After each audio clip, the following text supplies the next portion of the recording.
Bueno, muchas gracias. El día de hoy vamos a justamente aperturar el curso de lo que es la implementación del PROA a nivel hospitalario.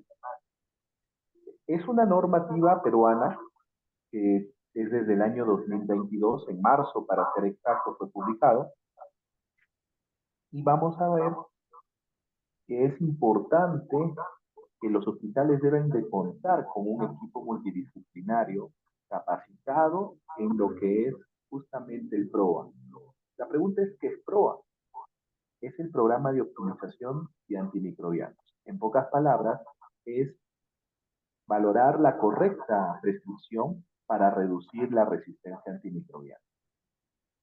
Bueno, ya me conocen algunos, me presento nuevamente, soy el médico especialista en enfermedades infecciosas y tropicales, el doctor Oscar Eduardo Vera Romero. Soy miembro titular y hábil de la Sociedad Peruana de Enfermedades Infecciosas y Tropicales, cuyas siglas son SPEI. Cuento con algunas especializaciones justamente del tema del PROA y me permito también contar con diplomaturas como de epidemiología e investigación científica y auditoría médica. Actualmente me desempeño como médico especialista de infectología y medicina tropical en el Hospital Regional Docente Materno Infantil El Carmen. Soy docente principal en la Universidad Continental de la ciudad de Huancayo y también cuento con una especialización en gestión y políticas en salud pública.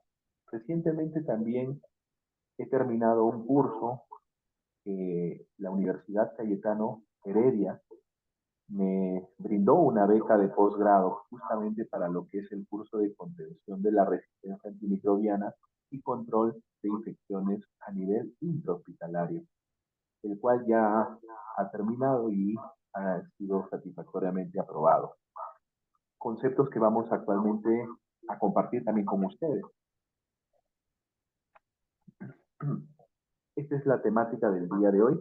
Vamos a tratar de desarrollarla. Empezaremos diciendo qué es la infectología y su importancia, ya que a veces existe mucho personal que desconoce la especialidad y cuál es su importancia y funciones, inclusive dentro de un hospital. Vamos a ver entonces las líneas técnicas, los pilares, inclusive cómo debe un médico desde la especialidad de infectología abordar a un paciente.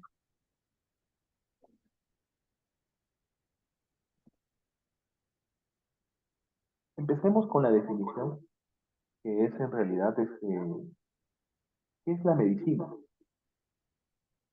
En, relacionada a la especialidad de infectología. A nivel mundial, la infectología es una subespecialidad y que tiene una relación horizontal con todas las especialidades médicas, desde áreas críticas, hospitalización e inclusive consultorios externos. En el Perú, las diferentes universidades la abordan como una especialidad además. El título que se obtiene estudiando en las universidades peruanas es el título de especialista en medicina de enfermedades infecciosas y tropicales. ¿A qué se dedica un infectólogo y médico tropicalista? Es principalmente a la prevención. Y también está encargado dentro del área hospitalaria al diagnóstico, tratamiento, investigación de las enfermedades producidas por agentes patógenos o microorganismos que generan enfermedades infecciosas. Por lo tanto, eh, las medidas preventivas son las mejores, justamente con un enfoque para evitar lo que es un proceso patológico infeccioso, y ahí podemos citar lo que justamente estamos viviendo en la actualidad a nivel mundial, que es la declaratoria de emergencia sanitaria internacional dada por la OMS. Justamente eso son medidas preventivas para evitar justamente la aparición de procesos infecciosos y brotes en diferentes zonas o regiones del globo terráqueo. Así también tenemos conocimiento de hace pocas semanas Y las noticias en los últimos días es de que han habido un brote en la región de la selva, sobre todo en la frontera con Colombia, que son los casos de meningitis en menores de 5 años.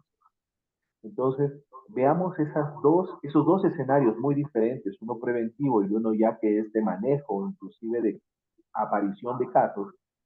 Eso nos permite ver la importancia de esta especialidad. Asimismo, cuando ya ocurren brotes, epidemias o pandemias, somos los especialistas que vamos a salir también dentro de la primera línea de atención, junto con otros, dependiendo cómo nos lo manifestó o vivimos en la pandemia del COVID, en donde, por ejemplo, estuvieron epidemiólogos, estuvieron infectólogos, médicos internistas, médicos emergenciólogos, anestesiólogos e inclusive también médicos intensivistas. Entonces, dependiendo del tipo de patología, vamos a ver qué especialistas tienden a justamente abordar una enfermedad, ya sea, repito, en brotes, epidemias o pandemias. Y lo último que se está viendo de esta especialidad justamente son los programas de optimización de antimicrobianos, que en español se les denomina PROAS, pero que el término inglés definitivamente no tiene una traducción específica, pero se utiliza como Antimicrobial Stewardship Program. ¿Y cuál es el objetivo? Es de utilizar de forma idónea los antimicrobianos, que estos pueden ser antibióticos, antivirales, antifúngicos, antiparasitarios, para la buena prescripción de acuerdo a cada escenario de los pacientes en diferentes momentos de su vida, ya sea desde recién nacidos e inclusive el adulto mayor o patologías complejas como puede ser lo que son enfermedades crónicas, tanto endocrinológicas, reumatológicas, incluyendo el cáncer. La infectología tiene en realidad dos líneas técnico-normativas, tanto en la parte normativa y asistencial, dentro de un contexto hospitalario. Y se relaciona también con algunos roles de importancia, por ejemplo, el rol ejecutivo, el rol educativo y el rol asesor y preventivo promocional está un poco alineado a lo que es la parte administrativa, ya que permite inclusive liderar estos programas de optimización, dar capacitaciones, como vamos a verlo en diapositivas más adelante, y lo que es justamente la promoción de la prevención. Eso tiene una línea muy administrativa. También tiene una directiva preventiva promocional, es decir, que pretende dentro de un hospital asesorar en el caso de diferentes jefaturas, incluyendo a lo que es la alta dirección de un hospital. En cambio, la línea técnico-asistencial, vamos a ver que tiene un rol más resolutivo y de atención directa al paciente. También tiene un rol de docencia porque justamente hay médicos en preparación o inclusive estudiantes de medicina y otras áreas de las ciencias de la salud. Por lo tanto, esta es una medicina de especialidad, cuya función definitivamente es la recuperación de los pacientes que ya tienen una patología infecciosa o inclusive también dar consejerías para evitarlo.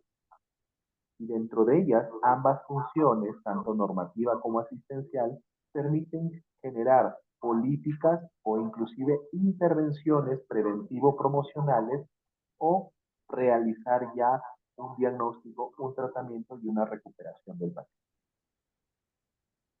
Por lo tanto, como parte de la medicina, estos pilares de la infectología, que son los mismos pilares de la medicina actual, son lo que es la medicina basada en evidencias y las buenas prácticas clínicas. Siempre en las ponencias que me invitan, pues trato de poner esta imagen, que es en realidad una silueta tanto masculina como femenina de la parte griega. Y recordamos que en esa cultura, por ejemplo, la silueta masculina representaba decisión y una decisión muy rápida. Inclusive, la primera línea sería, en este caso de defensa, el sexo masculino. Eso era lo que se tenía en consideración. Y justamente cuando uno se enfrenta a un paciente con una patología infecciosa, es tratar de dar la mejor respuesta inicial con el objetivo de tener un resultado que recupere la salud del paciente. Eso lo traducimos en tiempos actuales, en donde tenemos que utilizar la mejor evidencia científica dentro de nuestras diferentes especialidades, que genere pues el mejor beneficio para el paciente. Y esto desde métodos diagnósticos e inclusive tratamientos actuales. Sin embargo, ahí aparece lo que es las buenas prácticas clínicas, que es justamente la silueta femenina. Y la silueta femenina, vean que la mano tiene una posición de recepción, ¿no? Y tiene una mirada un poco más analítica. Y justamente en Grecia, eh, la silueta femenina representaba lo que es la prudencia. En términos actuales y médicos, podríamos decir que es el análisis justamente de la situación que se está presentando dentro de un área geográfica y que con la mejor evidencia científica yo tenga que escoger la mejor opción terapéutica, pero individualizando el caso del paciente. Por lo tanto, vemos que combinar la medicina basada en evidencias con las buenas prácticas clínicas, lo que vamos a tener es justamente uno de los mejores resultados para el paciente. Entonces, es muy claro, al menos esta diapositiva. La siguiente, pretendo de dar unas opciones relacionadas a lo que, por ejemplo, un superhéroe tiene capacidades para poder enfrentarse a problemas muy complejos. Y en realidad el médico también resulta ser, o todo personal de salud, resulta ser también como un héroe. ¿Y por qué sería la pregunta? Porque nosotros tenemos que resolver casos clínicos que a veces son complejos e inclusive necesitamos tener un conocimiento o recordar los conocimientos que hemos adquirido durante la etapa universitaria. Y dentro de ellos, por ejemplo, podríamos decir aquellos viajes en el espacio, en tiempo y espacio. ¿Cómo se podría relacionar con la medicina? Es tener los conceptos de la historia natural de las enfermedades, en este caso, para el parte de infectología y medicina tropical, de todas las enfermedades infectocontagiosas e inmunopreventivas.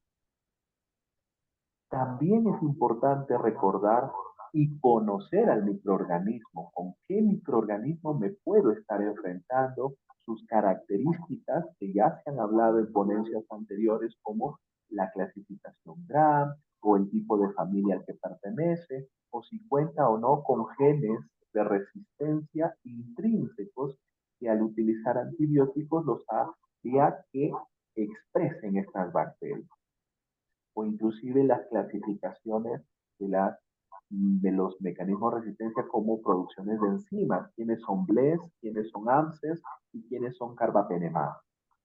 Entonces, si yo reconozco y conozco a estos microorganismos, pues voy a tener obviamente la capacidad de poder dar un mejor tratamiento para el paciente.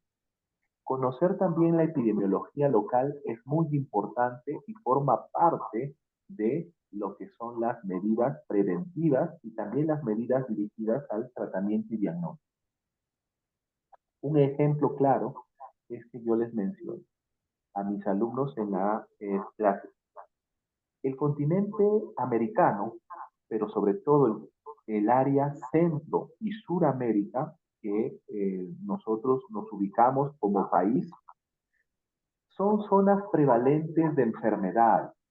Por ejemplo, la tuberculosis y la sífilis son enfermedades muy prevalentes de Centro y Sudamérica.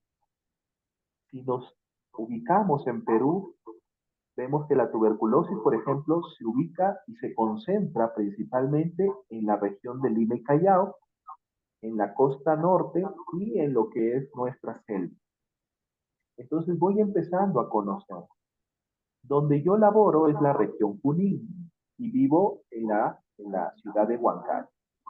Huancayo es parte de lo que es el Valle del Mantaro y comparte otras regiones con vecinas como lo que es Junín y La Oroya. Y recordando la enfermedad de Carrión, que era justamente lo que son la verruga peruana y la fiebre de la Oroya, que era una misma patología con diferentes etapas de su evolución. Entonces veamos qué importante es conocer mi continente, mi país, qué enfermedades están en mi región y las cuales yo tengo que ir enfrentando. Por ejemplo, también podríamos mencionar, yo soy natural, nací en el norte de Perú, que es en Chiclayo, Lambayeque, y por ejemplo ahí tenemos enfermedades también prevalentes, por ejemplo virales, como el dengue, que hay brotes, hay etapas donde se aparece esta patología debido a que es una zona agrícola arrocera. También tenemos la prevalencia de infecciones fúngicas, por ejemplo, aspergilosis e histoplasmosis en ciertas zonas áridas que tienen frontera con el inicio de la cordillera, que es por lo general ubicado en la zona de Farrañán.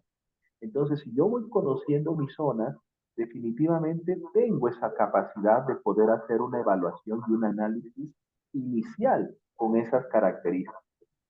En segundo poder, por ejemplo, sería lo que es una visión de rayos X. ¿Qué significa? Que tengo que conocer, obviamente, patologías muy prevalentes con alta incidencia y sobre todo prevalencia en el tiempo y que generan un incremento de la mortalidad. Y uno de esos ejemplos es la sepsis, que es un tema también muy importante y que se puede desarrollar. ¿Qué más? Eh, Temas muy específicos que pueden afectar a poblaciones con una respuesta inmunitaria debilitada. Por ejemplo, la neutropenia febril, o que actualmente se llama sepsis neutropénica, que por lo general los pacientes oncológicos pueden padecer esta. Y así voy empezando también a reconocer qué grupos son más prevalentes de ciertas enfermedades y también empezar también a dominar esos temas. Pero la sepsis es un tema que todo personal de salud debe ser conocido, reconocido y actuar lo más pronto posible. Tenemos también, por ejemplo, la supervelocidad, que todo médico y todo personal de salud también debería tener, ¿no? Es decir, que cuando se enfrenta a un caso clínico tenga la capacidad de análisis y justamente dentro de tantas variables, escoger las variables principales que empiecen a construir los criterios epidemiológicos, criterios clínicos e inclusive identificar criterios laboratoriales que me permitan sustentar mi diagnóstico inicial o sospecha diagnóstica, para luego pedir otros exámenes que me permitan ya completar el cuarteto de pilares diagnósticos, que es, repito, criterios epidemiológicos, criterios clínicos, criterios laboratoriales y criterios imagenológicos. Entonces, esa capacidad de análisis es muy importante porque se tiene que tomar decisiones en cuestiones de minutos o hasta segundos dentro de diferentes áreas médicas. Poderes, por ejemplo, extrasensoriales. ¿Qué sería importante mencionar en esta parte?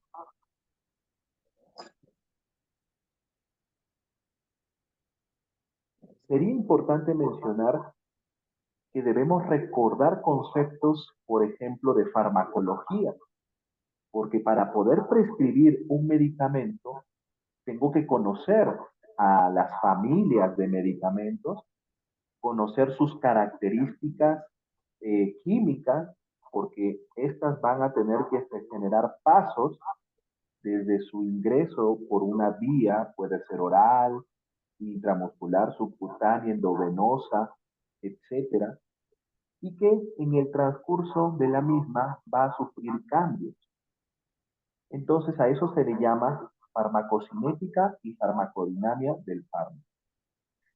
La capacidad de atravesar membranas o inclusive barreras corporales, como por ejemplo la barrera hematoencefálica o la barrera hematoplacental en una gestante.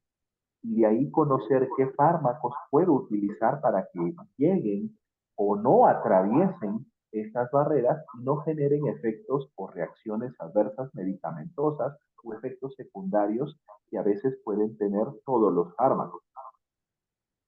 Asimismo, es importante analizar los factores de riesgo, que es la exposición, estilos de vida, porque esto nos va a incrementar un riesgo de algún proceso infeccioso o lo va a reducir inclusive. La inmunidad, es decir, está relacionada a la respuesta inmunitaria del huésped. Y podemos inclusive acá utilizar tres tipos de escenarios: pacientes inmunocompetentes, inmunocomprometidos e inmunosuprimidos. Y cada escenario, cada grupo importante tiene una forma de abordaje, tiene patógenos más prevalentes, y eso también nos permite también dar o sugerir un tratamiento empírico inicial y posteriormente los estudios que ya hemos visto con los criterios laboratoriales o imagenológicos, hallar la zona afectada. Asimismo, existen en nuestro continente y sobre todo en nuestro país factores que incrementan el riesgo por ciertos microorganismos. Por ejemplo, la desnutrición y la anemia, junto con la hipoalbuminemia, es un factor importante para que las personas puedan enfermarse más rápido y que los microorganismos, ya sean virus para los pacientes pediátricos y o jóvenes y adultos, con bacterias gram positivas. Entonces, si yo tengo estos conceptos muy claros, definitivamente voy a tener una mejor evaluación y un mejor abordaje en un menor tiempo que permita darle un tratamiento inicial al paciente. Sin embargo, ya hemos visto en una exposición anterior que el uso, por ejemplo, de antibióticos que no se han usado correctamente durante la era antibiótica ha generado un problema que es la resistencia.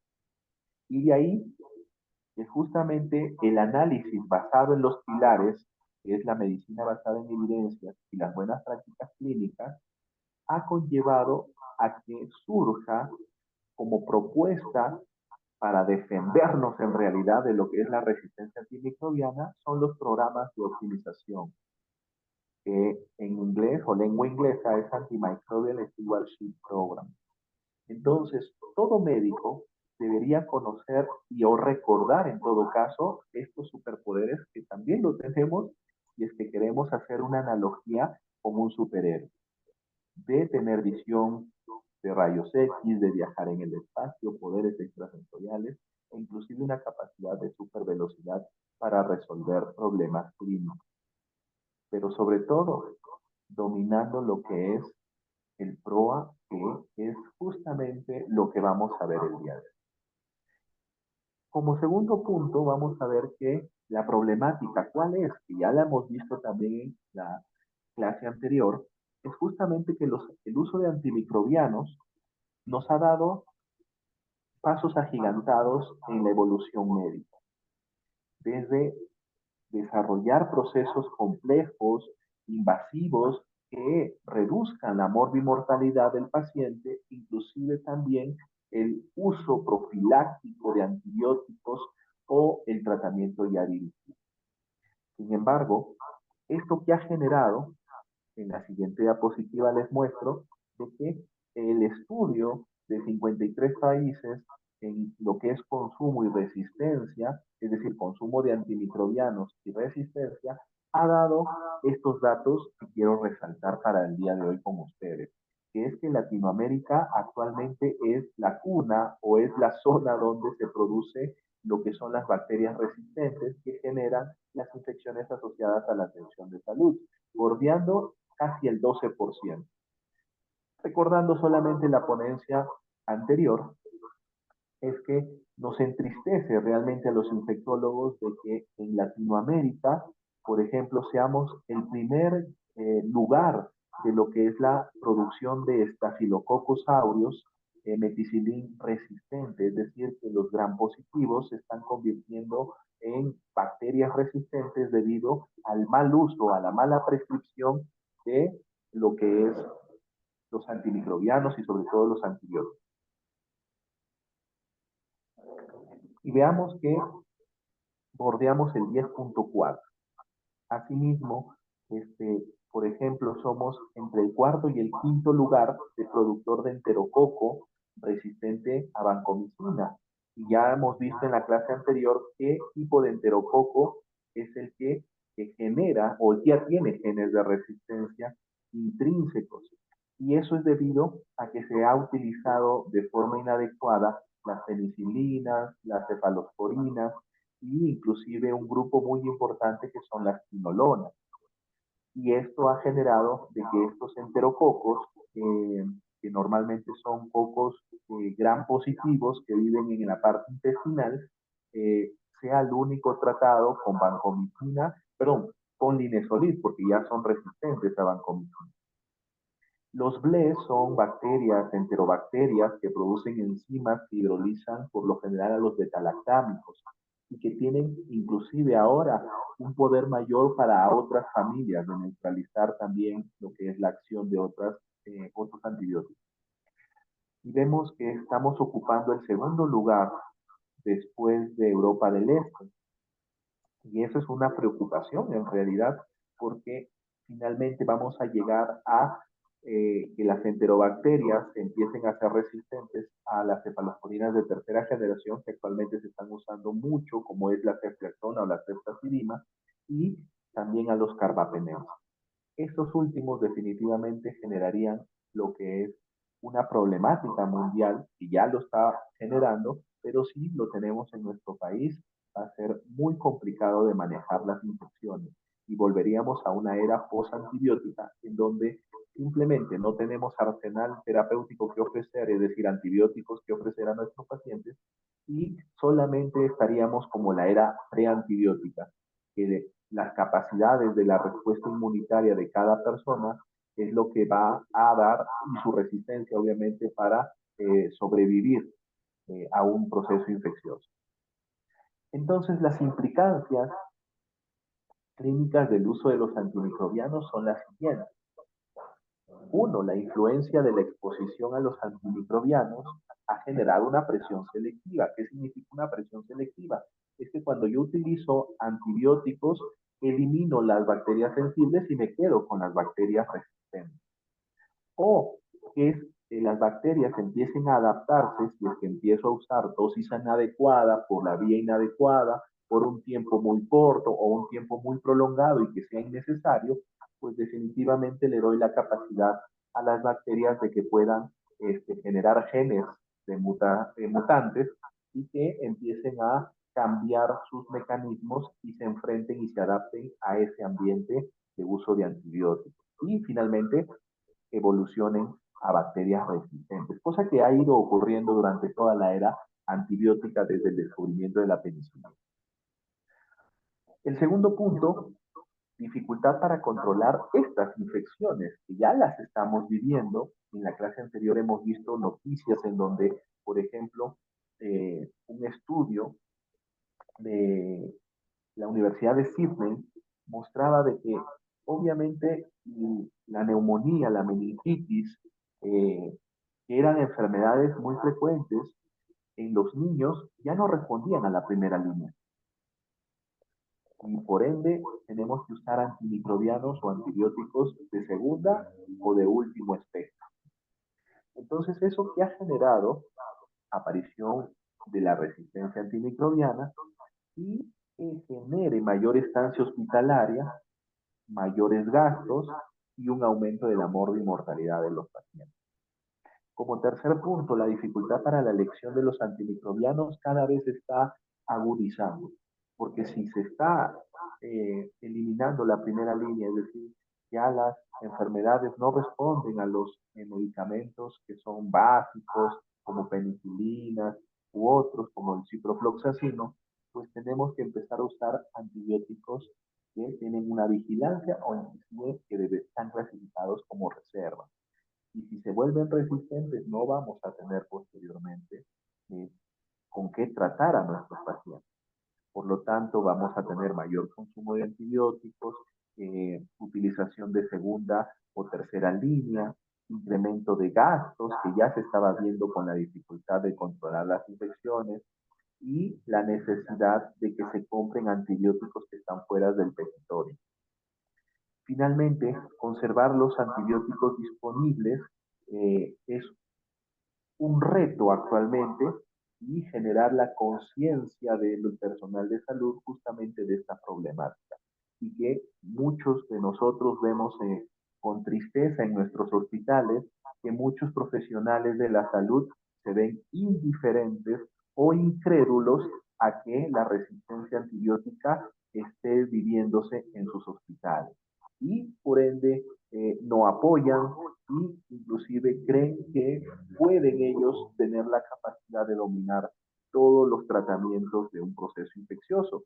Si no, no existiría en todo caso la especialidad de farmacología o inclusive anestesiólogos que dominan muy bien los fármacos para que un paciente pueda sobrevivir en una operación compleja, o inclusive los infectólogos que somos también encargados de estudiar a los microorganismos y a sus tratamientos respectivamente. ¿Qué nos dice la evidencia actual, no? Es de que la Organización Mundial de la Salud y en nuestro continente, que es la Organización Panamericana de la Salud, ha implementado lineamientos e inclusive publicado documentos básicos para que los estados se comprometan en luchar contra la resistencia antimicrobiana e implementar a nivel de los hospitales, clínicas, porque la parte privada tampoco se escapa de esto, e inclusive la comunidad en otros países están ya controlando inclusive los antimicrobianos que adquieren en la comunidad, cosa que todavía aquí no está muy bien claro ni regulado. Entonces es fundamental la implementación de los programas de optimización de antimicrobianos, ya que es la primera respuesta internacional frente a esta problemática. Tenemos también lo que es la clasificación de patógenos actualizada de este año, en donde la Organización Mundial de la Salud ya nos menciona a 3 grupos muy importantes, que son el grupo medio, el grupo alto y el grupo crítico. Nos centraremos en este primer grupo crítico, en donde ya las enterobacterias que hemos hablado en la clase anterior son bacterias que viven a nivel intestinal de ya sea el ser humano o animales, y que dentro del concepto de One Health incluye el área agrícola, lo que es el área ganadera, incluyendo peces, y también la salud humana, que en un medio ambiente interactúan y que influyen inclusive en lo que es la presencia de bacterias resistentes. Y que esto generaría justamente los saltos de, por ejemplo, de la parte animal al ser humano de enfermedades, y eso se llama zoonosis. E inclusive de viceversa, del ser humano hacia los animales, que se han visto casos también. Uno de los ejemplos sucedió en el año 2022, donde en Francia, justamente 2 personas, que eran una pareja, eh, criaban a su perrito galgo y este resultó contagiado por la viruela símica, el perrito. Quienes se habían contagiado eran los seres humanos. Entonces veamos que ya está ocurriendo. Inclusive en las aves también está ocurriendo que la gripe aviar salta al ser humano o inclusive del ser humano puede regresar hacia las aves o hacia otros animales. De ahí también la importancia que fue agregado en lo que son las micobacterias, y dentro de ellas resalta la enfermedad de la tuberculosis. ¿Por qué? Porque la tuberculosis actualmente se está convirtiendo en una enfermedad que está aumentando los casos, pero que ya tienen resistencia justamente estos microorganismos. De ahí la importancia de que estos patógenos sean vigilados en los centros hospitalarios y que además cada institución hospitalaria cuente con su propio mapa microbiológico. ¿Qué significa un mapa microbiológico? Significa que estoy identificando en mi centro hospitalario, eh, ya sea estatal o privado, qué bacterias tengo, si estas son sensibles o son resistentes. ¿Para qué? Para que el personal médico y sobre todo el personal de salud tome las medidas preventivas. Y segundo, también evitemos brotes e inclusive poder tomar decisiones de qué medicamentos puede utilizar en diferentes grupos etarios con enfermedades o procesos infecciosos. Finalmente, hay documentos técnicos internacionales que les mencionaba, como por ejemplo la CDC de los Estados Unidos, cuya sede es en Atlanta, ha publicado unos lineamientos e inclusive qué elementos básicos en el año 2019, estamos hablando del 2019, en donde ya los hospitales de ese país justamente eh, tenían ya que cumplir criterios para combatir la resistencia antimicrobiana. Asimismo, la Organización Mundial de la Salud en ese mismo año también publicó, y el siguiente año, una actualización que era el 2020 y que hasta actualmente sigue vigente. Justamente son los lineamientos para que los países implementen en sus sedes hospitalarias estos programas de optimización para poder enfrentar a la resistencia. En Europa, inicialmente hubo un consenso, se reunieron muchas especialidades, por no decir casi todas las especialidades, es decir, los colegios médicos profesionales de Europa dieron a sus mejores representantes más capacitados en el área de el uso de antimicrobianos y surgió el primer consenso europeo. Finalmente, de ese documento pudo surgir lo que es una guía de la parte dada por la Organización Mundial de la Salud, pero para dirigidas a hospitales de países europeos. Entonces, vemos que la implementación de los PROAS es muy importante, pero que no solamente está dado por un solo profesional de la salud, sino que es un equipo multidisciplinario. Y para eso nos hay en estos documentos donde nos dicen de que debemos analizar nuestra situación, ¿correcto? El compromiso de las autoridades de los hospitales públicos o privados tienen que incentivar justamente con las áreas de infectología, farmacia, calidad, comité de IA, principalmente, y el área de laboratorio de microbiología, fortalecer esas áreas y que permitan una vigilancia estricta de las infecciones asociadas a la atención de salud, poder identificar los microorganismos dentro de su institución, asimismo adquirir fármacos, en este caso antimicrobianos, que son necesarios porque se está identificando patologías propias de cada hospital, que es muy diferente, inclusive en una misma región hay diferentes hospitales y no todos los hospitales no tienen los mismos microorganismos. Y después reconocerlos mediante documentos que reconozcan que el hospital pues tiene esa línea preventiva y adopta lo que son los PROAS como programas de vigilancia y que también incentive al resto de profesionales a la prescripción adecuada e idónea. ¿Con qué objetivo? Justamente de hacer frente a la resistencia antimicrobiana. El otro punto es que se forme un comité mínimo con estas 5 áreas que ya se han mencionado: farmacia, repito, infectología, microbiología, el área administrativa, posiblemente representado por el mismo director o la subdirección, y también lo que es el comité de guías y calidad. Con todos ellos liderados posiblemente por un médico especialista en infectología o capacitado en lo que es el uso de antimicrobianos para la adecuada prescripción, es el grupo mínimo que debería tener cada centro hospitalario, repito, público o privado.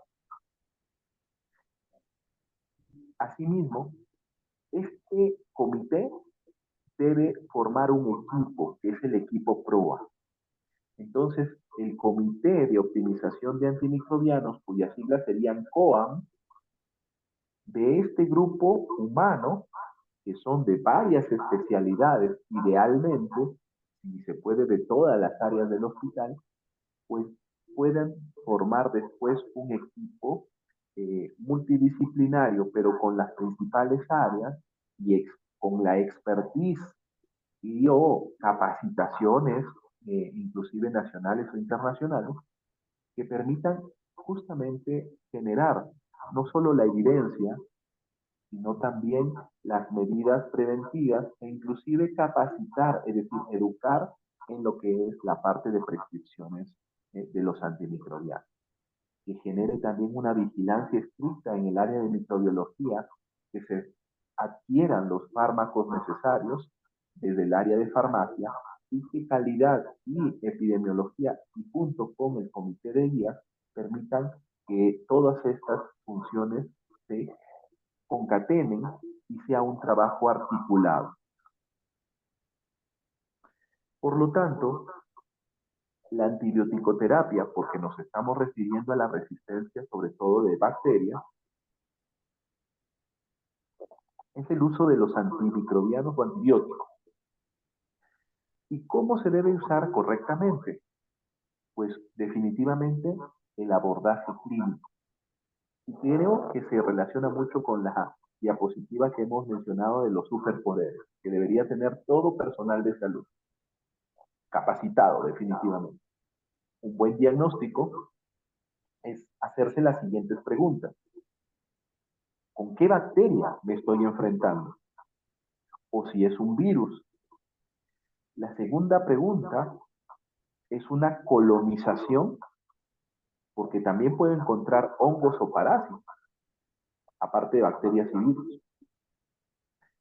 O es ya una respuesta inflamatoria inicial que es local y que potencialmente puede evolucionar a lo que es una inflamación sistémica, que es la sepsis. O ya identificar a la sepsis desde que está ingresando el paciente en el área de emergencia. ¿Para qué? Para poder tomar las medidas adecuadas. Y como les dije, los 4 pilares: criterio epidemiológico, criterio clínico, criterio laboratorial, porque ahí justamente surge, y el imagenológico. ¿Qué pruebas voy a pedir para justamente sustentar, o en todo caso, el objetivo final de todo diagnóstico es llegar a la etiología, es decir, el agente causante? Y para eso, las pruebas serían microbiológicas. Y si un hospital no cuenta con un laboratorio adecuado, pues tiene en todo caso la capacidad, cuando se forma un COAM y un PROA, progresivamente ir implementando la metodología para que sus médicos especialistas tengan la mejor capacidad diagnóstica en el menor tiempo posible y que puedan elegir el tratamiento más adecuado y sobre todo individualizado. La segunda imagen nos dice que es la forma de prescribir. Y las preguntas es: si este patógeno es el probable, ¿qué tratamiento empírico voy a utilizar? Y actualmente la medicina basada en evidencia nos dice que hay guías basadas justamente en la evidencia, pero los programas de optimización de antimicrobianos o antimicrobial stewardship en inglés sugieren, recomiendan que cada institución tenga su propio mapa microbiológico, es decir, identificando sus microorganismos para que puedan tomar en base a esa data las decisiones de qué medicamento van a iniciar. Las enfermedades y comorbilidades que pueda tener el paciente pueden incrementar o reducir este factor de riesgo o de complicación, es decir, la morbilidad incrementada. Finalmente, la tercer y cuarto paso es de que se revise justamente los programas de PROA, es que no necesariamente el equipo PROA o el COAM, sino que los profesionales que laboran en un centro hospitalario público-privado tengan la capacidad justamente de hacer la prescripción adecuada, la indicación adecuada, en el tiempo adecuado, por la vía adecuada, y que tenga un resultado microbiológico efectivo. Pero vemos que más bien la evidencia nos muestra que en Latinoamérica y en otros continentes no se utiliza justamente esta parte de la buena prescripción. Y eso ha llevado con los años a la aparición, y por eso surge este programa. Y que algunos médicos, inclusive mayores, que ya tienen tiempo laborando, se sienten inclusive incómodos e inclusive pretenden decir de que no, o sea, estos programas no deben existir porque ellos son los médicos especialistas muy capacitados para dar tratamiento, pero la evidencia nos demuestra todo lo contrario y a veces no hay una buena colaboración por parte de ellos. Pero es justamente el reto que los organismos internacionales, como la Organización Mundial de la Salud, pues están incentivando para que justamente tratemos de evitar llegar a esa era post-antibiótica. Y finalmente, la pregunta surge, creo, por su propio peso. ¿Cuándo suspendo el antimicrobiano? Y a veces surge en muchos, en su cabeza, obviamente, de mucho personal de salud, esa famosa frase que a veces en pregrado la escuchamos mucho. Por si acaso, déjale antibiótico. Ese por si acaso no es medicina basada en evidencias y menos son buenas prácticas clínicas. Por lo tanto, también hay otra parte en la área quirúrgica que también se observa en lo que es estos programas. Si se está utilizando correctamente la profilaxis quirúrgica. ¿Tiene indicación? Es una patología donde se necesita efectivamente utilizar un antibiótico para evitar una complicación posterior, porque si el cirujano opera, por ejemplo, una apendicitis y hace una técnica quirúrgica prolija, no debería de infectarse la herida y menos de tener complicaciones como abscesos secundarios o residuales. Pero si es obviamente una peritonitis generalizada donde hay muchos litros de pujos inclusive, definitivamente ese paciente ya no necesitaría inclusive profilaxis, necesitaría un tratamiento dirigido. Y por eso la importancia de este término. Prescripción, lo mismo, qué antibiótico utilizo y cuál sería el correcto para esa patología, cuál es el tiempo de duración. Y la evidencia actualmente está tratando de ir a menor uso, pero con la optimización. ¿Qué significa la optimización? Individualizo al paciente. Si el paciente está desnutrido, bajo de peso, por ejemplo, las guías, muchas dicen menor de 40 kilos o menor de 50 kilos, calcúlale de acuerdo a los miligramos por kilo de peso, indistintamente si es pediátrico o adulto. Porque si le doy dosis altas, tengo la posibilidad de llevarlo a tener efectos adversos o reacciones adversas medicamentosas. Y eso no es una buena prescripción.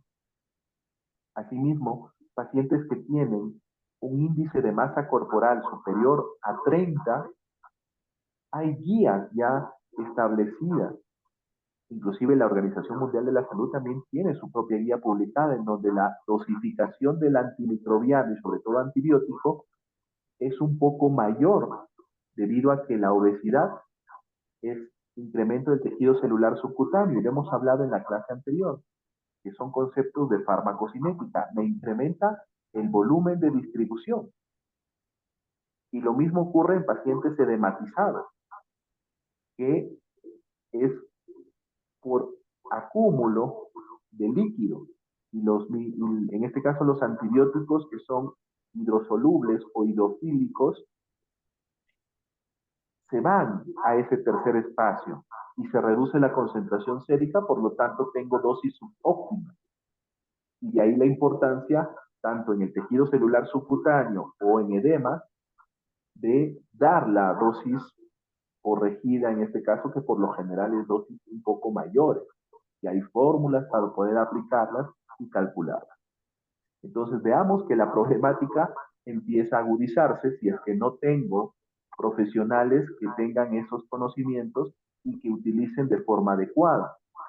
Un paréntesis en la parte quirúrgica también, por ejemplo, en pacientes neuroquirúrgicos, el utilizar antimicrobianos, sobre todo antibióticos, y necesito saber que la primera fase puedan pasar la barrera hematoencefálica y concentrarse adecuadamente en el líquido cefalorraquídeo o en el tejido. Y que las dosis por lo general son las dosis altas. Lo mismo ocurre en las especialidades, por ejemplo, de traumatología y ortopedia, cuando tengo osteomielitis y el tratamiento no es la dosis habitual que, por ejemplo, se utilizan para una neumonía, no. El hueso necesita dosis mayores, al igual que las meningitis o las infecciones postquirúrgicas o neuroquirúrgicas. Si yo desconozco estos conceptos, no estoy utilizando adecuadamente los antibióticos y estoy dando inclusive dosis subóptimas, que está incrementando el problema de la resistencia. La supervisión definitivamente está dada en las primeras 24 horas y no debe superarla una profilaxis. Y la revaluación de un fármaco es entre las 48 y 72 primeras horas y ver si está respondiendo o no, sino ver la capacidad de rotarlo, o si sigo escalando o desescalo también. Entonces surge la pregunta, ¿por qué optimizar el uso de antimicrobianos? Y ya lo hemos mencionado. Tres pilares importantes. Que conozca mi realidad epidemiológica, es decir, que mi institución tenga mi mapa microbiológico, conocer conocimientos de farmacocinética, ver también la función renal, si está en exceso de hidratación, hay un tercer espacio por edema, si el paciente está desnutrido o bajo de peso o está en sobrepeso u obesidad, donde tengo que dar la medicación corregida. ¿Y cuál es su estado inmune? Ya hemos mencionado, inmunocompetente, inmunocomprometido o inmunosuprimido, para poder reconocer qué gérmenes prevalecen en cada grupo. Y finalmente, si puedo reconocer tempranamente la sepsis para reducir la morbimortalidad de estos pacientes. Para eso se basa la optimización de antimicrobianos. Selección óptima del antimicrobiano, su posología, es importante reconocer el proceso infeccioso en cada paciente, es decir, individualizarlo. Y recordemos que la Organización Mundial de la Salud dice que en todo hospital, privado o público, se puede reducir inclusive hasta el 50% del uso de los antibióticos, sobre todo en pacientes que a veces no lo ameritan y se utilizan.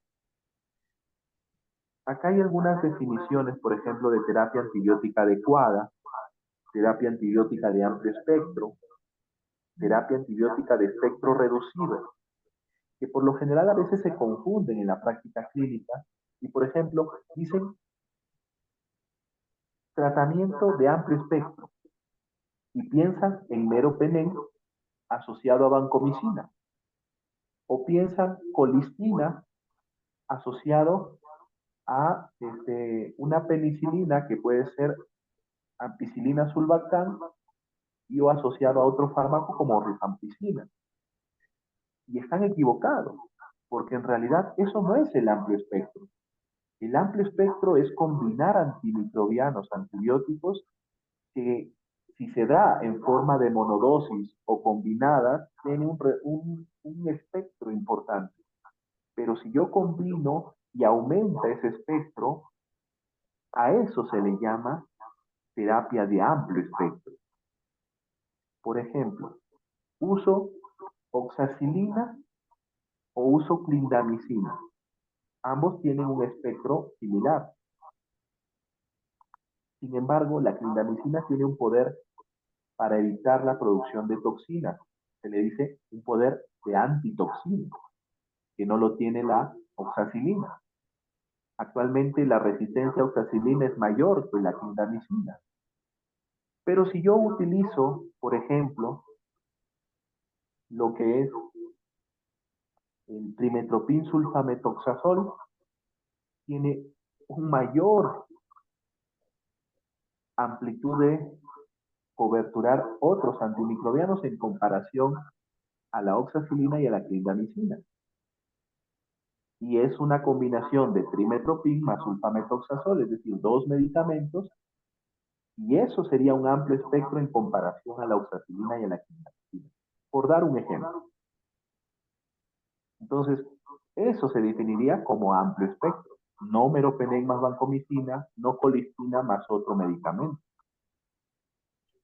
La terapia adecuada significa que elige el antibiótico contra el patógeno, pero por lo general esto ya está relacionado cuando ya identifico al germen, es decir, es un tratamiento dirigido. En cambio, la terapia antibiótica de espectro reducido son antibióticos dirigidos contra un grupo específico de microorganismos. Por ejemplo, cuando yo trato infecciones de transmisión sexual, inclusive hay primera línea, segunda línea de tratamiento. La primera línea es la línea básica o básica, en donde, por ejemplo, se pueden utilizar, ejemplo, acitromicina, 1 gramo y cobertura un número de patógenos. Y solamente es 1 gramo como dosis única. O utilizar la ceftriaxona de 250, una dosis intramuscular, y me cubre justamente algunas infecciones de transmisión sexual, pero que sean sensibles. Porque si se vuelven resistentes a estos fármacos, como ya hemos visto en el estudio de los 53 países, tengo que empezar a utilizar una segunda línea y mayor tiempo de duración. Entonces esos conceptos son muy importantes de que ustedes lo reconozcan. Y también el PROA justamente se dirige a eso, que cuando tengas un paciente que ingresa en el día cero, ya sea por emergencia, consultorios o en la misma hospitalización que lo estás viendo, por ejemplo en gestantes es la atención del parto, y si identificas algún proceso infeccioso, estás iniciando la atención con la terapia. A eso se le llama pivotal antimicrobial, es decir, elegir un tratamiento inicial que en el tiempo lo puedo mantener, suspender o inclusive rotar o cambiar el esquema de tratamiento. ¿De acuerdo a qué? A identificar al agente infeccioso, saber si en mi hospital tengo resistencia, como por ejemplo el Staphylococcus aureus meticillin resistentes, o que tenga hongos también que por el hecho de usar antibióticos inadecuadamente tiene la posibilidad de colonizar y después ser el responsable de un proceso infeccioso y tenga que utilizar posteriormente un antifúngico. La evaluación, hemos dicho, la primera, 48-72 horas inicialmente. Sin embargo, hay otros autores que nos mencionan que se puede tener un periodo un poco mayor, que son 5 y 7 días, para poder hacer la primera evaluación. Y otros autores que comparto también, Quiere decir que al tercer día y al quinto y séptimo día puedo hacer una primera y una segunda evaluación para tomar una mejor decisión de cambiar, ¿correcto? Es decir, escalar, desescalar o inclusive suspender el antimicrobiano si es que fuera innecesariamente prescrito. Y ahí de estas formas de evaluar al paciente surge la finalidad de los PROAS, que es la integración en realidad.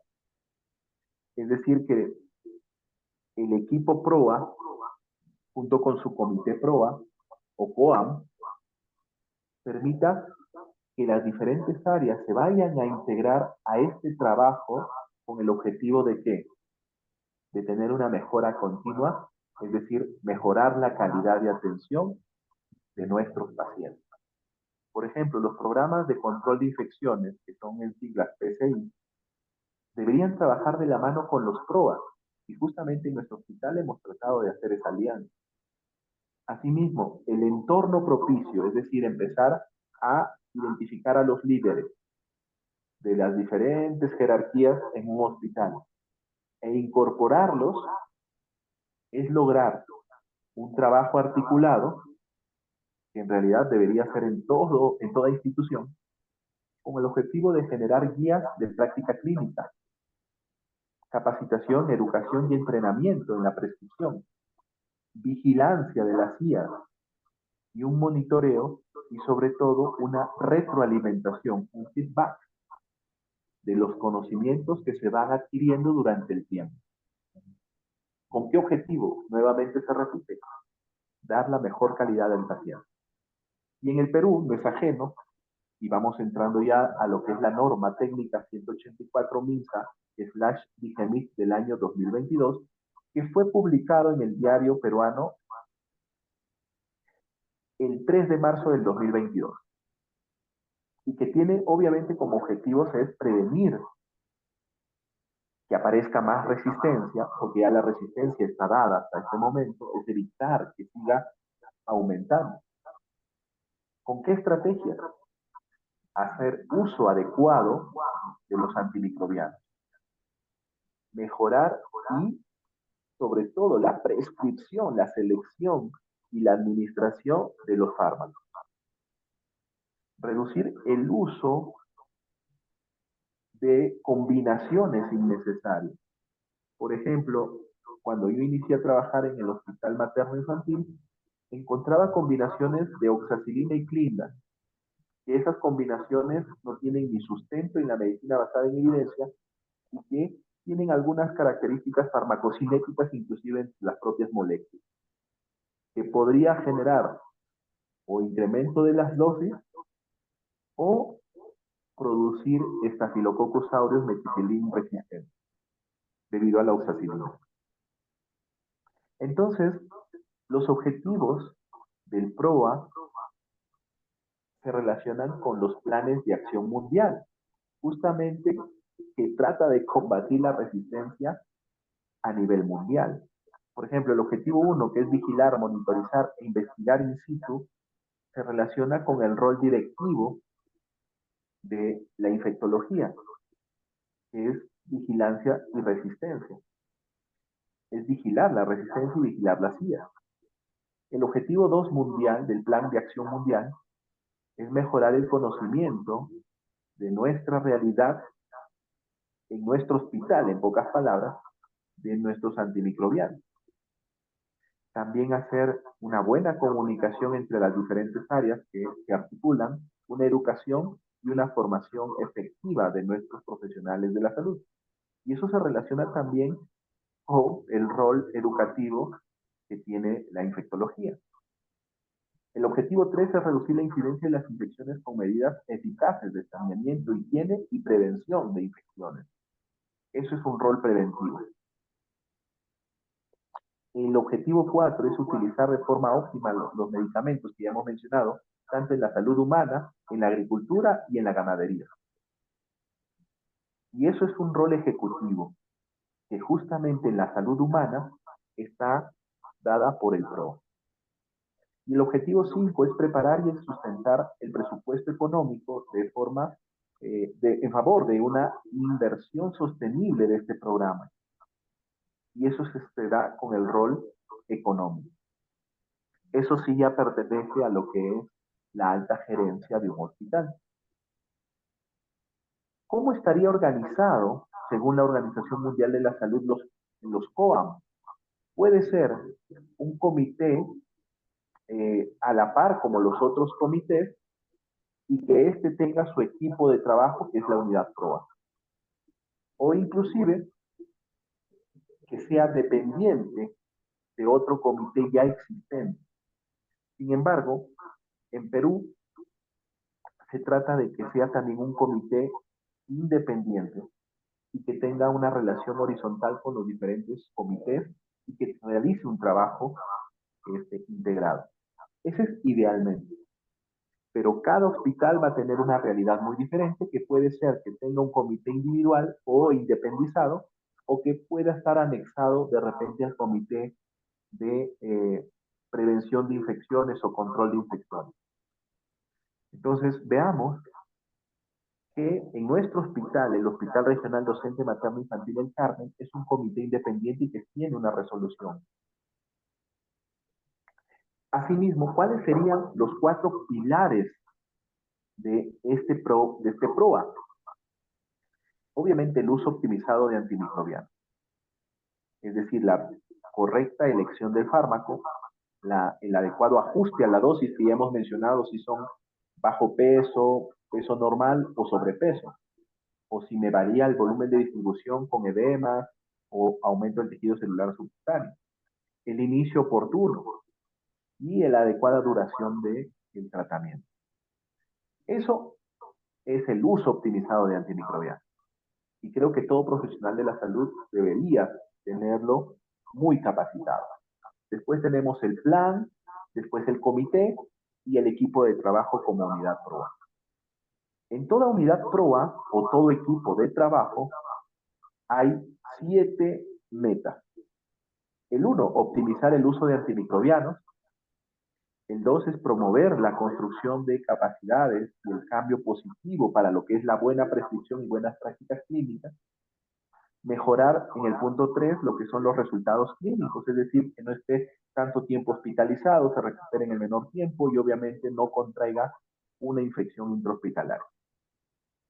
4, contribuir con la reducción justamente de la aparición de microorganismos resistentes en un hospital.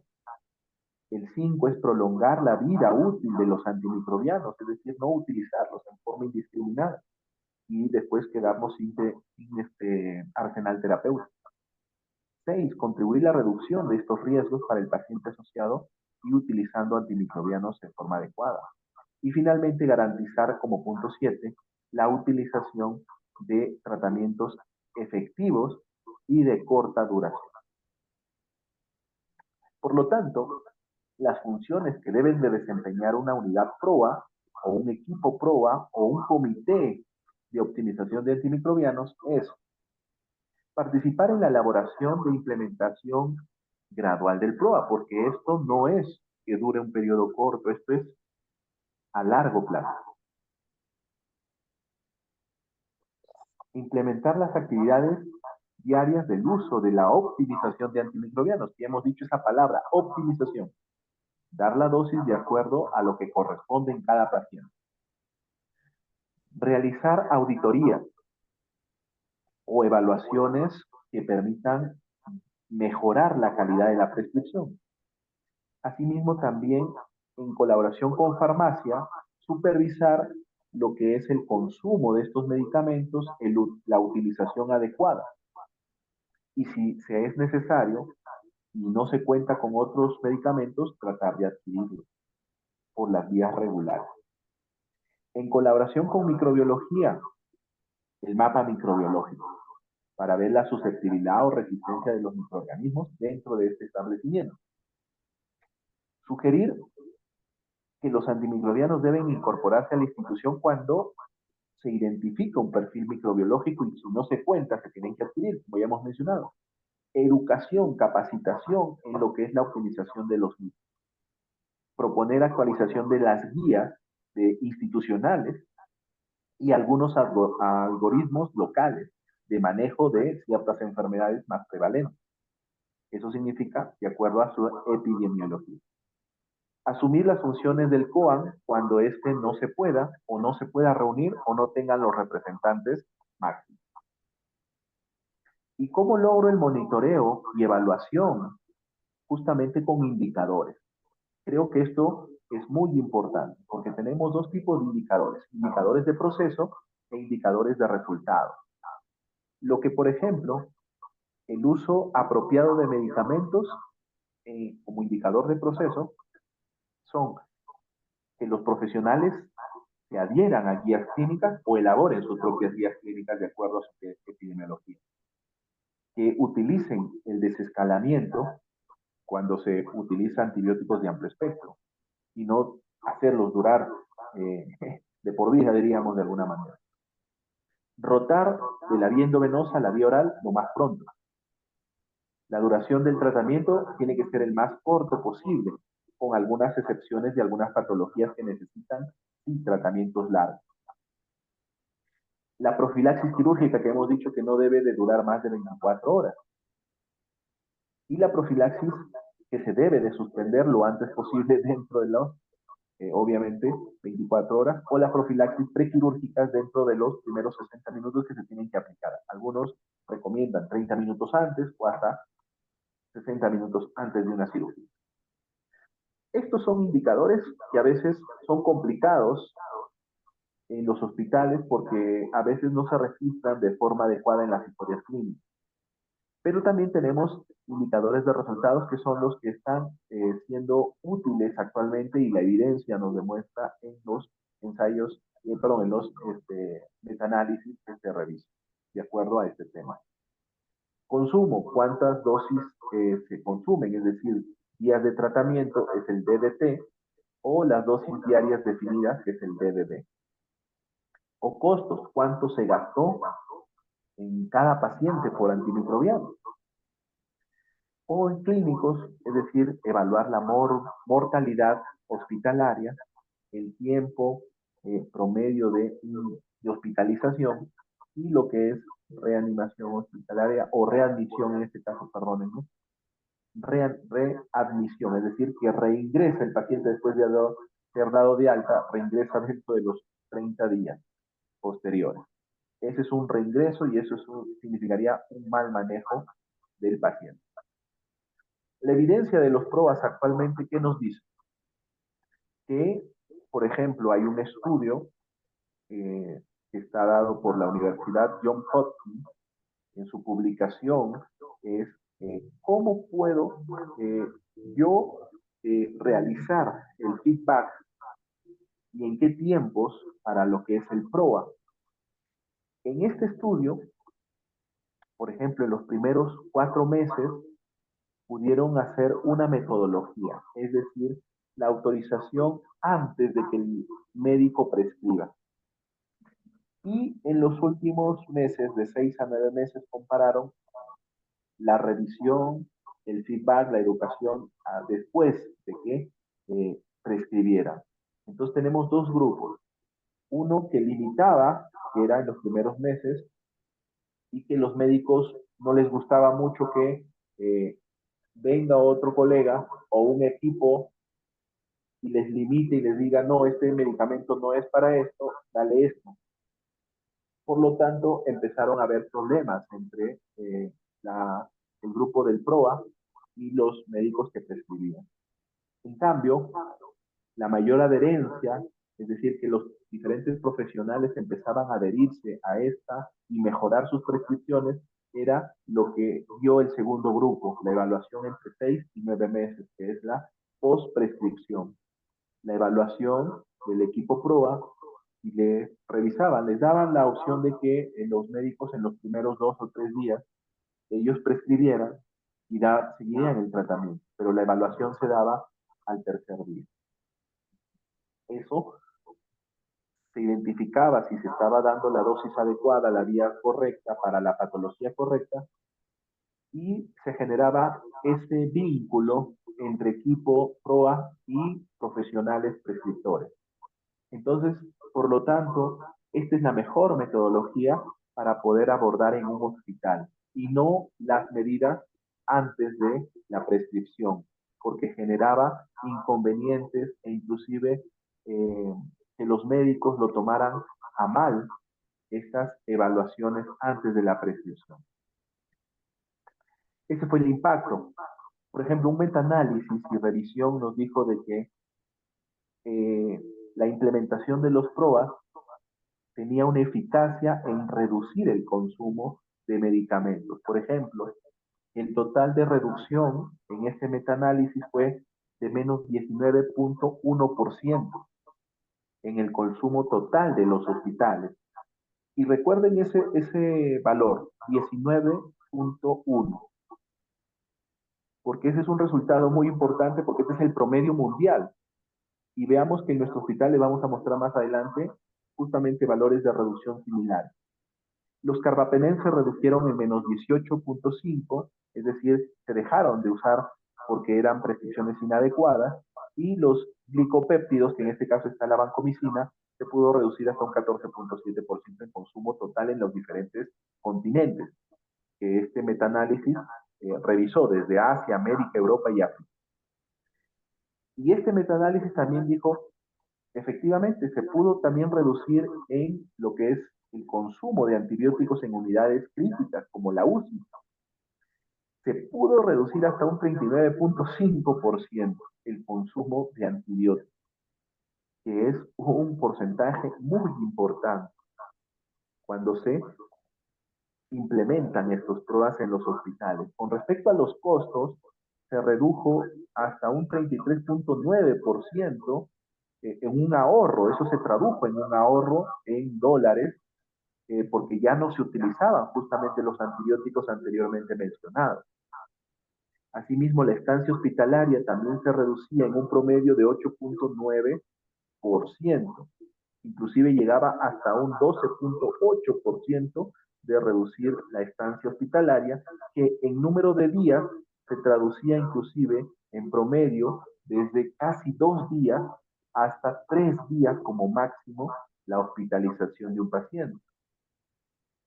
Asimismo, también tenemos, por ejemplo, en lo que es la revista Anales de Pediatría, la importancia en el área pediátrica de la implementación de los PROAS, que era la combinación de profesionales como médicos, en este caso infectólogos principalmente, cosa que en España no hay microbiólogos, enfermeros, farmacéuticos y la población y las instituciones.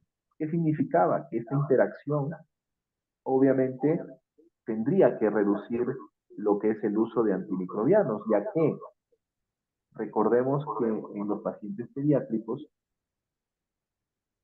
la etiología principal en ellos es la parte viral y por lo tanto la utilización de antibióticos es un poco excesiva en este grupo. Y disminuir, ¿por qué? Porque, por ejemplo, hay bronquitis, bronquiolitis, hay laringitis, hay CRUPS, que son patologías frecuentes, pero que son de etiología viral.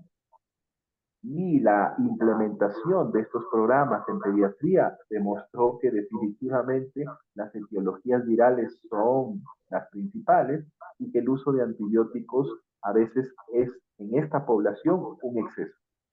Y estamos hablando de una publicación del año 2023.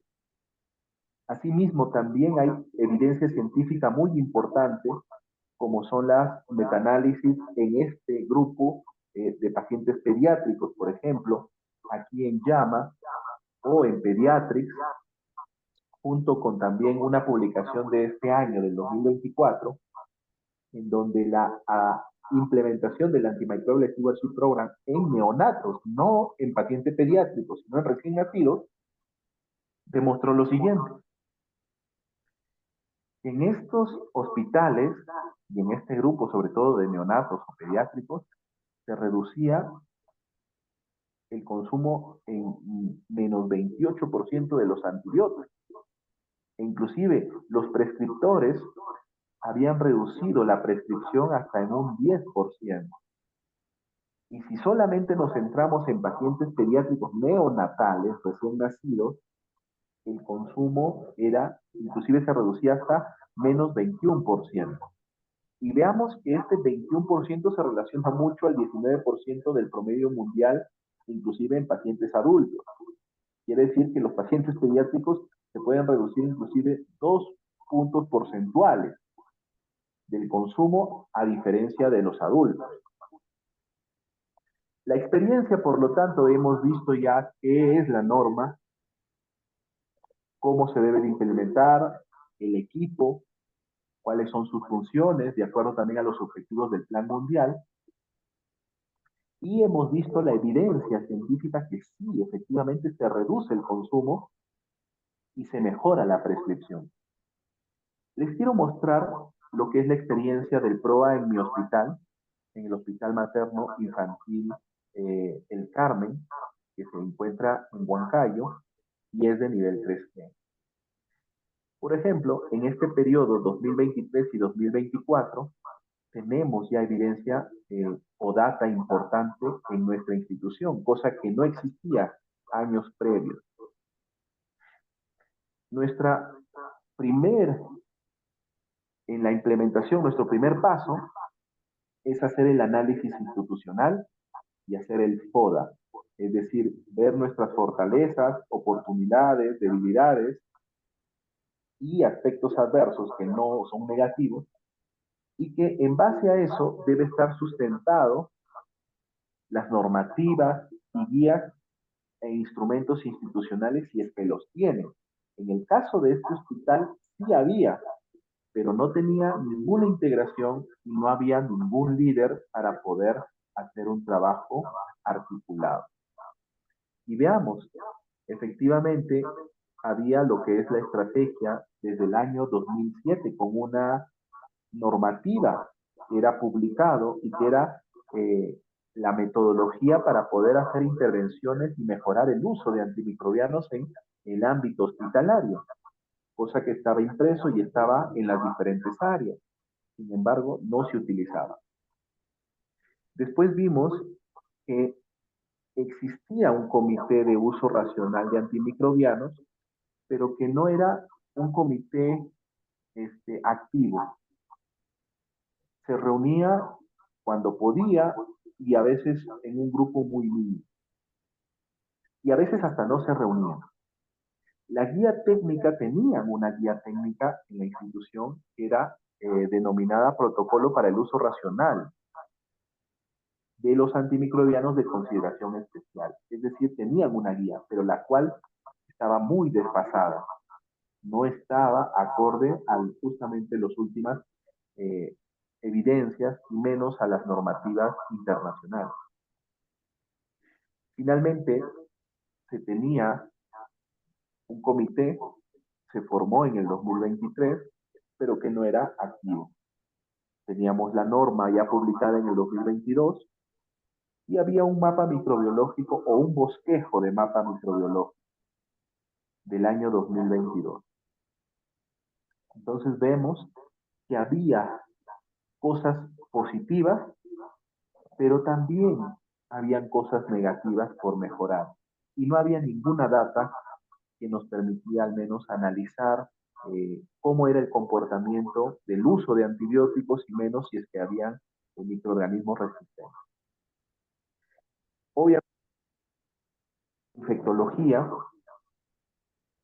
nos permite ya, un ratito,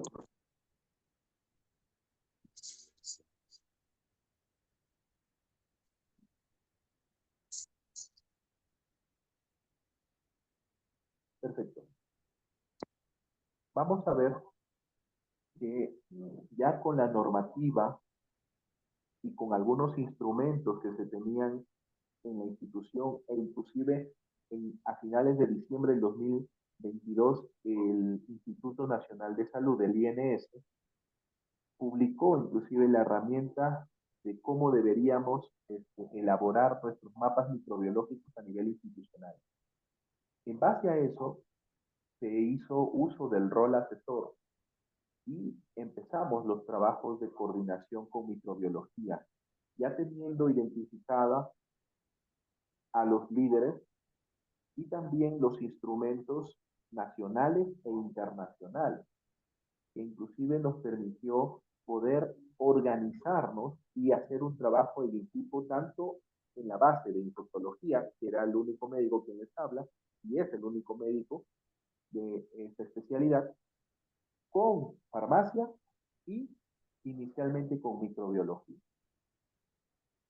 Y ese impulso y ese trabajo coordinado empezó a dar frutos para posteriormente realizar las capacitaciones iniciales, que al inicio eran poco los profesionales que acudían, pero empezábamos una tarea, inclusive hasta actualmente se tiene.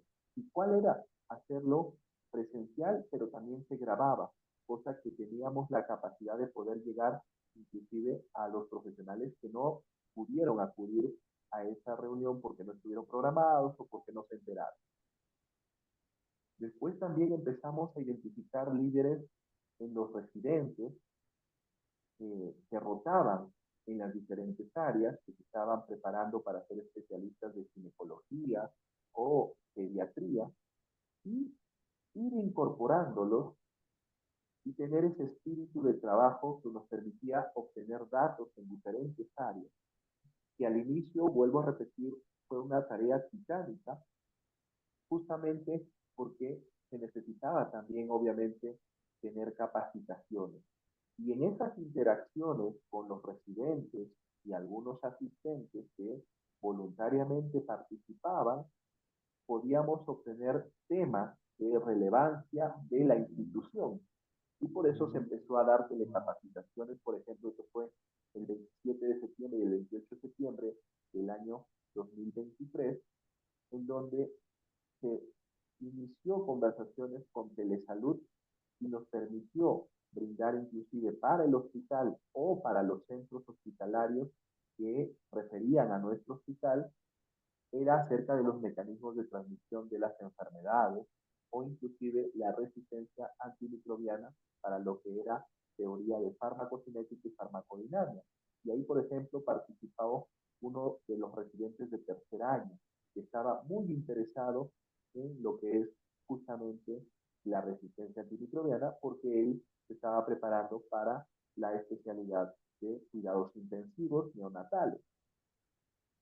Asimismo, también tuvimos campañas de integración con lo que es el área de farmacia y lo que es los comités de farmacovigilancia y tecnovigilancia del hospital, generando también un clima de trabajo coordinado y que también iba a ir estimulando a las diferentes áreas. También pudimos estar en lo que es el primer y segundo congreso, es decir, el año pasado y este año, de nuestro hospital por su aniversario, en lo que le denominan binomio madre-niño. En el 2023 pudimos hacer la capacitación de lo que es el PROA, la importancia y los primeros avances y la data, que era muy importante, reconocer algunos microorganismos, tener identificar algunas áreas y también tener la estadística de cómo estaba manejando los antibióticos. Asimismo, también hemos hecho un trabajo de investigación que se presentó y que fue ganador, que es la evaluación tanto nacional como internacional de la implementación del PROA en nuestro hospital. Inclusive también seguimos teniendo capacitaciones, no solamente para lo que es el PROA, sino para otras enfermedades de relevancia tanto nacional como internacional, como fue la primera capacitación exitosa del mpox virus en nuestro hospital, que fue masivo, se llenó el auditorio, inclusive teníamos profesionales parados también a los alrededores para escuchar esta capacitación a nivel institucional. Y finalmente, ¿cuáles fueron los logros que hemos obtenido? Y que creo que es un ejemplo para poder estimular a los diferentes profesionales que en sus instituciones puedan iniciar, porque este es un trabajo que recién estamos iniciando, es que si tuviéramos la capacidad de postular a una evaluación internacional como lo que es la IPSA, que es una institución americana, podríamos obtener también una certificación de excelencia. Y justamente vamos a ir viendo, ¿por qué? Porque ya actualmente ya contamos con mapa microbiológico, hemos hecho vigilancias y hemos hecho la optimización de los mismos. Por ejemplo, les presento la guía actualizada, que había la guía del 2022, pero estaba muy desfasada y que en este 2024 hemos podido, mediante una resolución e inclusive un memorándum múltiple de la dirección, que a partir de abril de este año se empezaba a ejercer de forma obligatoria. Y ese es el apoyo que se puede obtener haciendo las coordinaciones y el trabajo con la alta dirección. ¿Esto qué nos lleva? A basarnos en principios de la prescripción correcta, con los 6 correctos de la prescripción. ¿Y cuáles son? Utilizar el antimicrobiano o antibiótico correcto, en el paciente correcto, en el momento correcto, con las dosis correctas, por la vía correcta y durante el tiempo adecuado o tiempo correcto. Esta guía se actualiza también de acuerdo a la clasificación AWARE de la Organización Mundial de la Salud, es decir, en los 3 principales grupos que se pueden clasificar los antimicrobianos actualmente. El grupo de acceso libre, en donde cualquier profesional de la salud, médico obviamente, principalmente, puede dar un tratamiento de primera y segunda línea. En cambio, el grupo W y el grupo R, que son el grupo de vigilancia o precaución, que sería el Wedge Group, el W, hay ya una lista de antibióticos que potencialmente tienen resistencia en la actualidad a nivel mundial y que la evidencia nos lo demuestra. Y el grupo R o el grupo de reserva es los antimicrobianos que deberíamos de preservar porque serían nuestra última opción terapéutica en el tratamiento de bacterias muy resistentes. Esta clasificación justamente a nivel de la Organización Mundial de la Salud también la hemos incorporado en nuestra guía y reconociendo que justamente hay publicaciones que mencionan la evidencia y que inclusive hay guías en base a esta clasificación AGUARE en donde hay tratamientos de primera línea y de segunda línea y cuando tengamos casos de resistencia muy importantes. Y por ejemplo, esa lista que está publicada, que es la octava de la Organización Mundial de la Salud, donde acá les presento al grupo al grupo W y al grupo R, que está en pacientes pediátricos y que es muy similar a lo que es pacientes adultos. Esa lista la hemos reducido, obviamente, de acuerdo a los antimicrobianos que tenemos en el hospital y hemos tenido nuestra lista de antivirales, de antibióticos y antifúngicos y que hemos incluido de vigilancia institucional como lo recomienda esta clasificación. Entonces veamos que el trabajo de profesionales comprometidos y capacitados puede dar frutos con la elaboración y actualización de guías. Y tenemos también un formato en el hospital que por el momento sigue siendo físico, pero que esperemos que más adelante sea de forma virtual, es que tiene que en la primera parte, en la línea negra, tiene que ser rellenado de forma correcta en el servicio por el médico que pasa la visita y que sugiere iniciar el tratamiento para una patología. Ese formato se deja en el área de farmacia para que después el médico del POAM o del PROA, quien por lo general es el infectólogo, va a evaluar posteriormente si esa prescripción es con los 6 correctos que ya hemos mencionado y se amerita para el tratamiento del mismo. Entonces se creó un flujograma muy práctico para que el personal del hospital vaya adaptándose en estos años. Que todavía hay definitivamente algunas deficiencias porque no todos los profesionales a veces acuden a las capacitaciones, pero esto surge dentro de la unidad prestadora de servicios de salud. La visita médica, en donde surge la necesidad de usar un antimicrobiano, se rellena el formato que ya hemos presentado y se deja en un cajón bien identificado dentro del área de farmacia. Ahí vamos a ir a recoger ese documento, en este caso el equipo PROA, liderado por el infectólogo, y se va a hacer la evaluación de cada caso en forma individualizada. Se puede dar la autorización o se puede sugerir algún cambio de esquema que justamente aplicamos como en el estudio de la medicina basada en evidencias que mostramos, era de que era post-prescripción. Es decir, le dejamos al médico que prescriba y después acudimos a la evaluación y a la retroalimentación. Por lo tanto, también nos ha permitido en este año hacer al inicio de este año, en el primer trimestre, algunas auditorías de prescripción y basándonos obviamente en ese documento del 2007 que se tiene en el hospital y que nos permite generar metodologías de intervención para mejorar la prescripción. Y veamos que ha habido avances, todavía hay que completar algunos ítems, pero que nos ha dado ya una base, un sustento científico para generar en el tiempo las mejoras continuas, porque todo cambio no es de la noche a la mañana, tiene un proceso y un tiempo de acuerdo a cada institución y de acuerdo también al apoyo de los profesionales o de la alta dirección.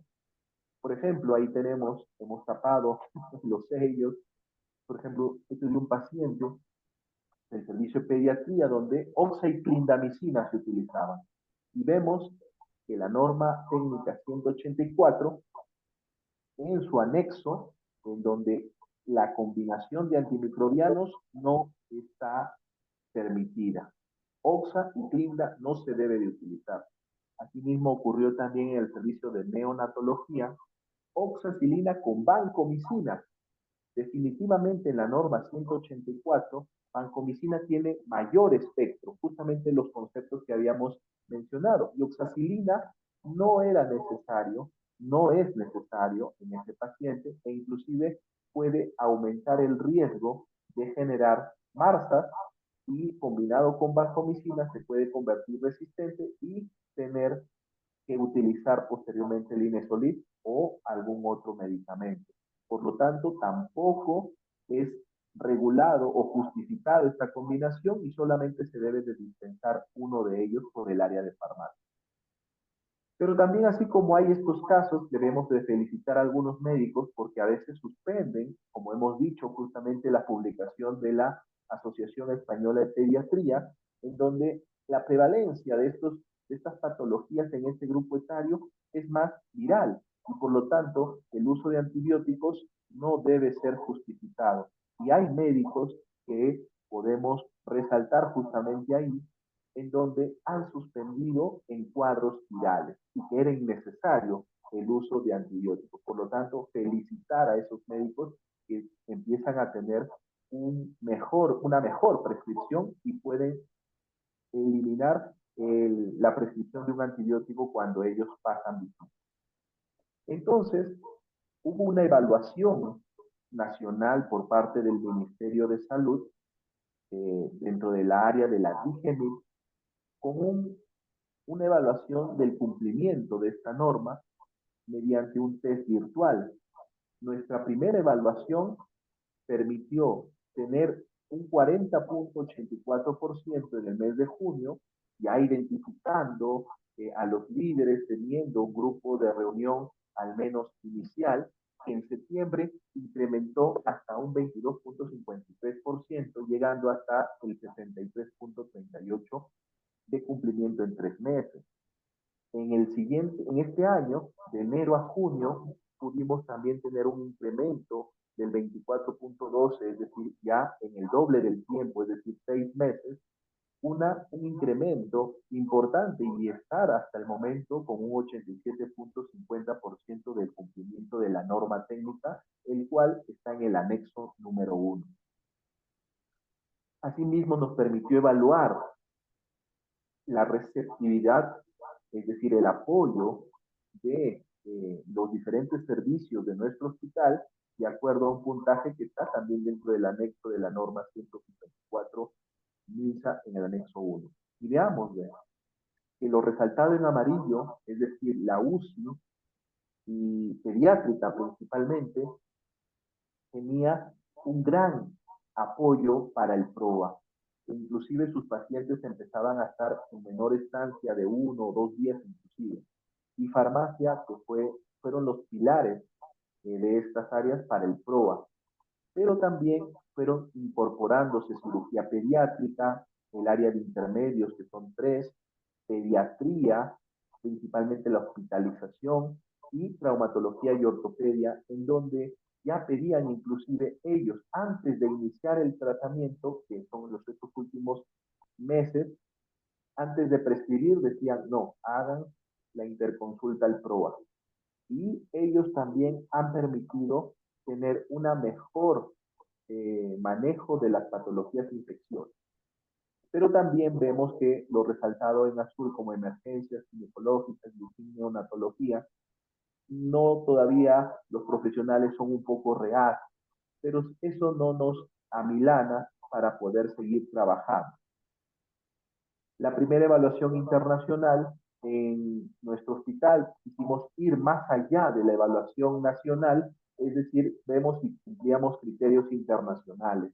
Y justamente aplicando instrumentos como por ejemplo la GCF europea, que era para hospitales europeos, y quisimos ver si nuestro hospital cumplía efectivamente, llegábamos hasta un 71.67%. En cambio, a la CDC americana llegábamos ligeramente un poquito más, 73.7%, reconociendo que Europa siempre hay más criterios que a veces no se pueden cumplir a nivel del continente americano, son más rigurosos. En cambio, con la OMS, en sus criterios de la OMS, como hospital llegábamos a un 80.95%. Y la norma peruana nos daba un 80.19% hasta el mes de junio. Ese mes de junio, definitivamente, todavía después en la última evaluación hemos podido lograr algunos puntos, pero muy prácticos, ¿no? Entonces veamos que si comparamos los criterios, los estándares internacionales, nuestro hospital sí tiene una gran avance en lo que es la implementación del PROA, y eso nos hace también tener una mejor recepción en algunas áreas, justamente el apoyo que ya hemos mencionado de las áreas que están adheriéndose a esta implementación. Con respecto al trabajo de infectología, hemos visto de que hay una constante en las interconsultas, pero se ha ido reduciendo la autorización considerablemente del uso de los antibióticos en las diferentes áreas. Y esto, recuerden que les mencioné de ese porcentaje del 19.1%. En este año 2024, comparando el primer y el segundo trimestre, justamente hemos podido llegar a esta reducción que nos decía ese primer metaanálisis. En nuestro hospital hemos reducido el 19.06%, casi el mismo valor del promedio internacional. Entonces, veamos que se empezó este año con 67.65% en promedio de consumo de antibióticos. Y ahí hemos ido reduciendo a un 48.59, que es lo que nos genera esa diferencia del 19.06. En cambio, en julio, que es la última data, seguimos bajando a 43.64% en comparación al promedio del segundo trimestre, que es 48.59. Entonces, sí es posible, sí se puede reducir, y utilizando la medicina basada en evidencia. También quiero compartirles esta tabla en donde empezamos a utilizar más antivirales, incrementó el uso en más de 168.58%. ¿Por qué? Porque empezamos a diagnosticar patologías de etiología viral. Por lo tanto, se tenía que usar antimicrobianos antivirales.